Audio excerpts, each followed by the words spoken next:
दोस्तों नमस्कार। आज की इंटरव्यू की श्रृंखला जिसमें आपको मार्गदर्शन देने के लिए कि कैसे किसी भी परीक्षा में सफलता की एक बेहतर रणनीति हो, आज के इस सेशन में हमारे साथ हैं हेमराज जी, जो जूलॉजी से असिस्टेंट प्रोफेसर हैं, राजकीय कन्या महाविद्यालय झालावाड़ 22वीं रैंक से चयनित हुए हैं। इससे पहले स्कूल व्याख्याता के रूप में बायोलॉजी विषय में इन्होंने सेवाएं दी हैं। एक अनुभव रहा है राजस्थान में जयपुर में कोचिंग्स में पढ़ाने का, और आज आपके साथ संपूर्ण एक रणनीति, स्पेशली साइंस के विषयों को लेकर बड़ा कन्फ्यूजन रहता है बच्चों में कि क्या करें सर, कैसे करें। बायोलॉजी और जूलॉजी को लेकर एक बेहतर रणनीति आप लोगों को नहीं मिल पाती है। तो आज की इस वीडियो में मैं हेमराज जी सर के माध्यम से आपको बताना चाहूँगा कि ग्रेड सेकंड के लिए नॉर्मल बेसिक जो बायोलॉजी के प्रश्न आते हैं, चाहे आरपीएससी में आते हों, चाहे अधीनस्थ सेवा चयन बोर्ड में आते हों, या नेट संबंधी आपको प्रिपरेशन करनी है, असिस्टेंट प्रोफेसर की तैयारी करनी है, इन सब बातों को लेकर हेमराज जी आज हमारे साथ हैं। हेमराज जी, आपका बहुत बहुत अभिनंदन है, बहुत बहुत स्वागत है। आपने एक लंबा सफ़र तय किया है, आप ग्रेड फर्स्ट में भी रहे हैं और फिलहाल आप असिस्टेंट प्रोफेसर में हैं। तो मैं ये चाहूँगा कि आज के समय में बहुत बार मेरे पास बच्चों की क्यूरीज आती हैं कि सर हमें जूलॉजी और बायोलॉजी विषय को लेकर स्पेशली एक सही रणनीति नहीं मिल पाती है, और विशेष रूप से हिंदी मीडियम में एक बहुत अच्छा मैटर भी नहीं मिल पाता है।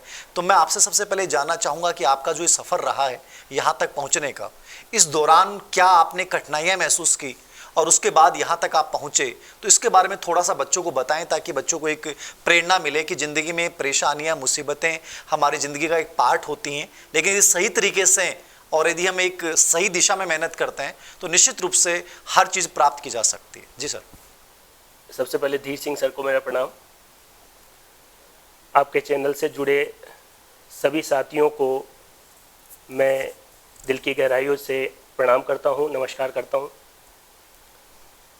सर, बायोलॉजी, जूलॉजी या जो जनरल साइंस है, इससे संबंधित बातें बताने से पहले मैं मेरे बारे में बता देता हूँ। मैं हेमराज गुर्जर, पिताजी का नाम श्री भंवरलाल गुर्जर, टोंक ज़िले के उनियारा तहसील के गांव लक्ष्मीपुरा का रहने वाला हूँ। पिछले 20 साल से मैं जयपुर में रह रहा हूँ। वर्तमान में विमान विहार टोलटेक सांगानेर मेरा घर है। 10वीं की पढ़ाई मैंने मेरे पैतृक गांव लक्ष्मीपुरा, वहाँ से ही 1 किलोमीटर दूर है, पलाई, राज्य के उच्च माध्यमिक विद्यालय पलाई से पास की है। जी जी। उसके बाद 10th पास करने के बाद पढ़ने के लिए घर वालों ने जयपुर भेजा। सबसे बड़ा परिवर्तन तो यही है सर। जी सर, जी सर, जयपुर से परिवर्तन आ गया। घर वालों ने ये दिखाया कि हमारे बच्चे में कुछ कैलिबर है, कुछ क्षमताएं हैं। उनके ऊपर क्या बीती होगी या कितना वर्डन आया होगा, वो सब साइड में रखकर उन्होंने मेरे को जयपुर पढ़ने के लिए भेजा। 12th मैंने जयपुर में सोडाला में चौधरी पब्लिक स्कूल है, वहाँ से पास आउट किया। साइंस विषय में मैं आपको शुरू से ही बताना चाहता हूँ सर। एक तो ये कन्फ्यूज़न रहता है 10वीं के स्टूडेंट के कि साइंस लें, मैथ लें, और आसपास के परिवेश में जो लोग हैं वो भी उसमें पूरा योगदान नहीं दे पाते, बल्कि थोड़ा कंफ्यूज और कर ज़्यादा देते होता है। सही बात। ईमानदारी से मैं कहूँ तो मुझे मैथमेटिक्स लेनी थी। अच्छा अच्छा। जो मेरे से सीनियर है, गांव में और भी पढ़े लिखे लोग हैं, उनसे कंसल्ट किया तो उन्होंने बहुत डराया। अच्छा अच्छा। कि मैथमेटिक्स ये चल नहीं पाएगा, इसमें फेल हो जाएंगे। तो फिर मैं पढ़ने के लिए जयपुर आ गया। जी जी। भैया यहीं रहते हैं जयपुर, तो उनके साथ हम रूम में रहते। नहीं, ये जो आपके मन में था क्या कि मुझे कॉलेज लेक्चर बनना है, स्कूल लेक्चर बनना है, ये कब से आपके दिमाग में आया? सर, वही बता रहा हूँ। तो फिर 12th में 11th में जब मैंने एडमिशन लिया, तब मैंने इस कंफ्यूजन के चलते आर्ट्स में एडमिशन ले लिया। अच्छा अच्छा।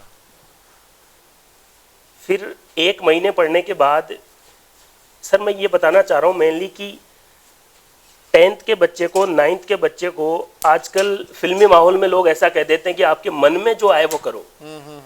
लेकिन सर वहाँ पर बच्चे को ये पता नहीं होता कि वास्तव में क्या करना है, गाइडेंस सही की बात। बहुत प्रॉपर जरूरत होती है सर।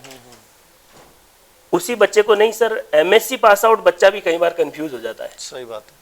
तो उसके बारे में बताना चाह रहा हूँ। तो उसके बाद मैंने जुलाई पूरा आर्ट्स पढ़ के, और उसके बाद अगस्त में मैंने बायोलॉजी ली।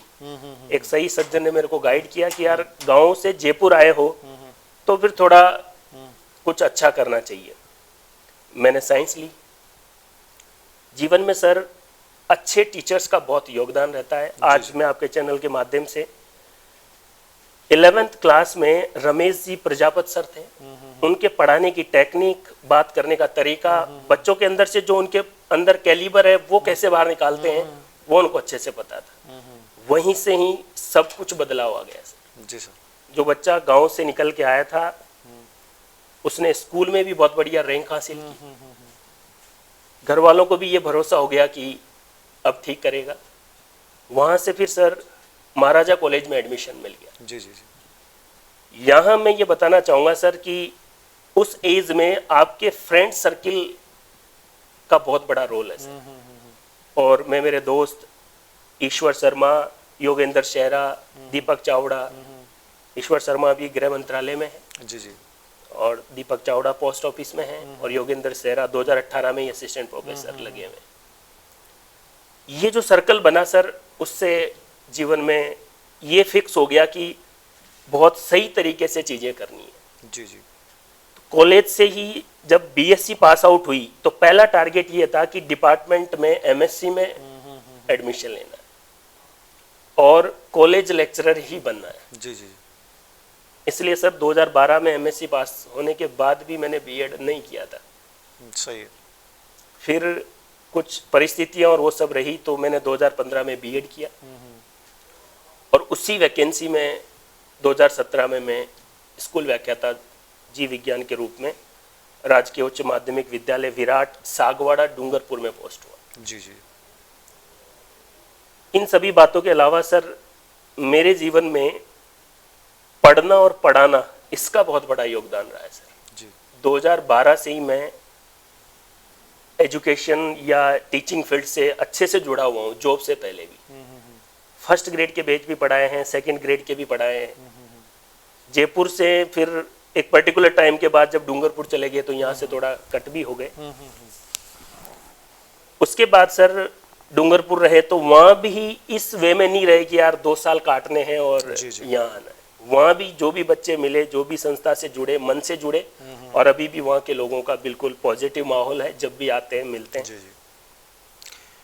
ये रहा सर। अब सर जैसे कि बहुत बार बच्चे पूछते हैं कि बायोलॉजी ग्रेड फर्स्ट के लिए आपने क्या बेहतर रणनीति को फॉलो किया, और जो बच्चे बायोलॉजी से स्कूल लेक्चर बनना चाहते हैं, क्योंकि आप खुद बायोलॉजी से रहे हैं, फिलहाल आप असिस्टेंट प्रोफेसर जूलॉजी से हैं, लेकिन कहीं ना कहीं दोनों विषय रिलेवेंट हैं, तो आपके अकॉर्डिंग स्कूल लेक्चर और कॉलेज लेक्चर दोनों को एक साथ लेके बच्चा क्या चल सकता है, और यदि स्कूल लेक्चर बायोलॉजी की करना चाहता है या वो कॉलेज लेक्चर जूलॉजी से बनना चाहता है, तो उसके लिए एक बेहतर रणनीति बच्चों के लिए क्या हो सकती है?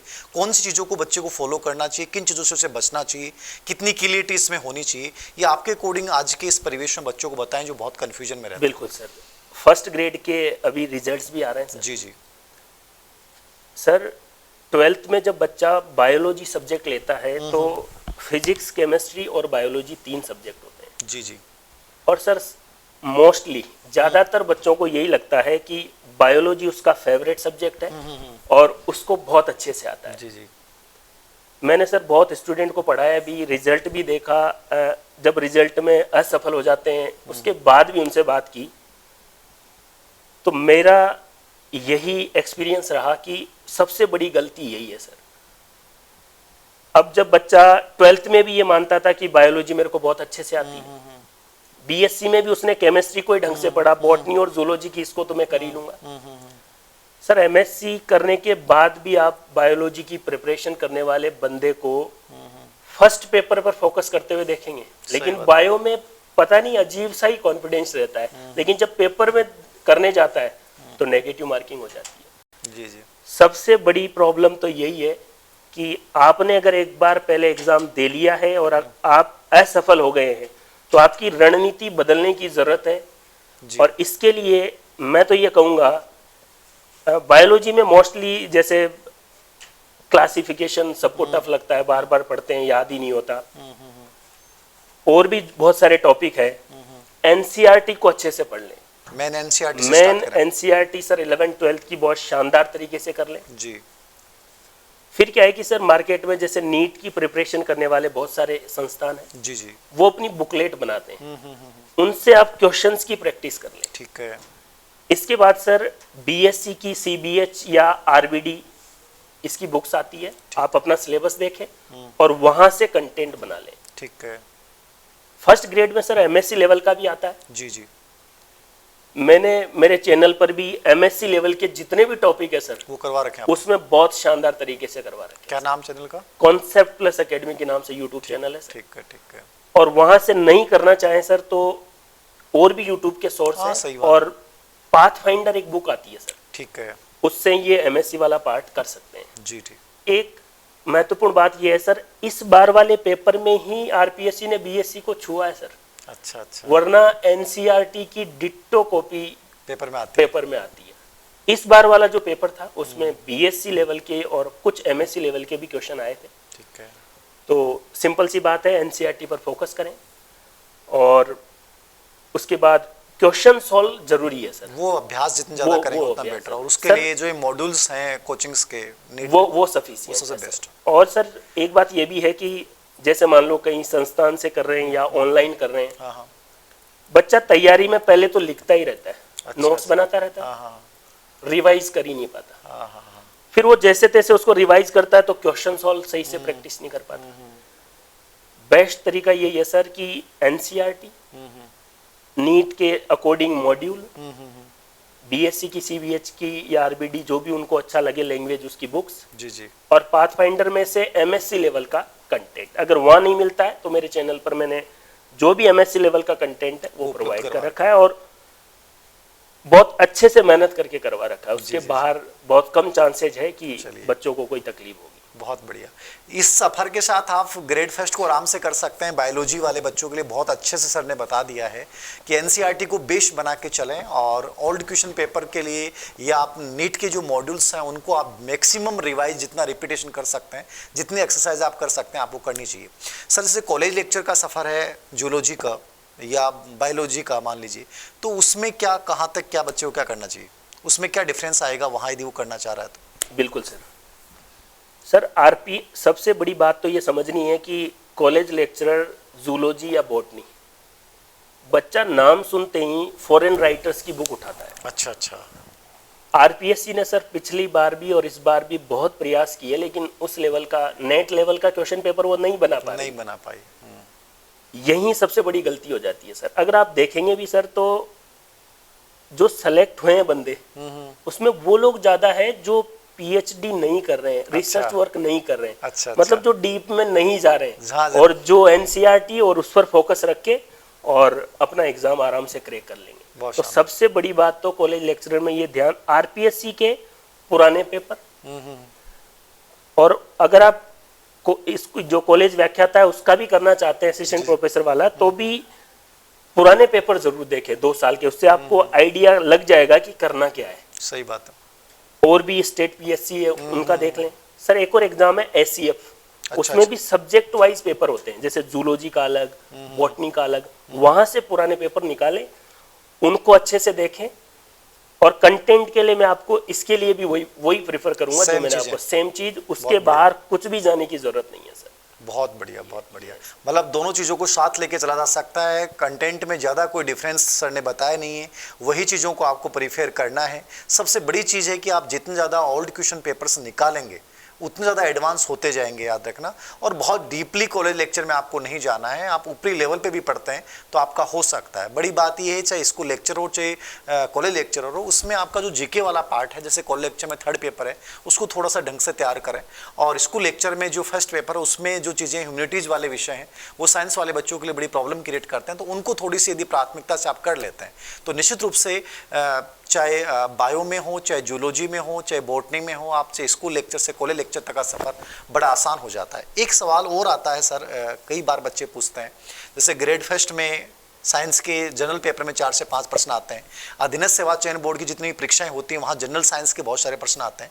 तो एक नॉर्मली उन बच्चों के लिहाज से भी आप कोई ऐसी चीज़ें बताने चाहोगे कि साइंस के जो प्रश्न आते हैं उन बच्चों की गलत नहीं हो? यद्यपि आप इसके ऊपर एक बुकलेट तैयार कर रहे हैं, आपने रीट के समय भी एक बहुत अच्छी बुकलेट निकाली थी अपने अपनी पब्लिकेशन से, और आप इस पर भी अधीनस्थ सेवा चयन बोर्ड के जितने भी जनरल साइंस के पेपर आते हैं उनके ऊपर भी आप एक बुकलेट तैयार कर रहे हैं। तो इसके अकॉर्डिंग बच्चों को क्या सलाह रहेगी कि उस पार्ट को कैसे बेहतर तरीके से तैयार किया जा सकता है?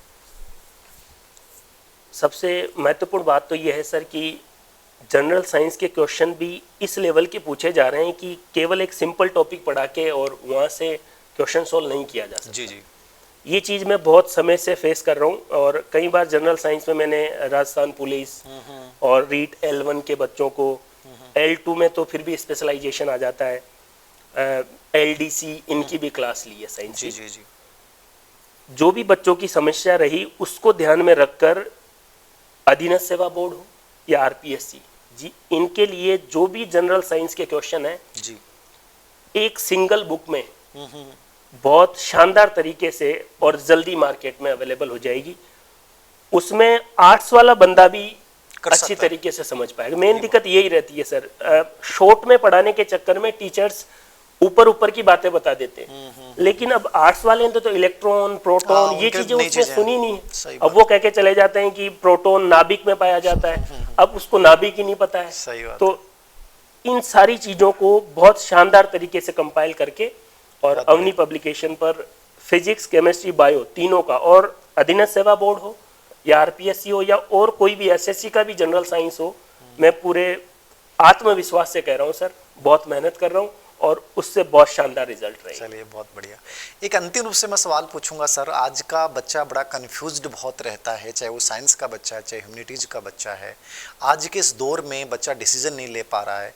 आपके अकॉर्डिंग आज के इस प्रतियोगिता के इस उथल पुथल के दौर में, निराशा के इस दौर में, आपके अकॉर्डिंग क्या बेस्ट स्ट्रेटजी होनी चाहिए बच्चे की, ताकि वो अनावश्यक चीज़ों में उलझे हुए बिना आपकी तरह एक सीधा सही दिशा में चल पाके और सिलेक्शन ले पाए?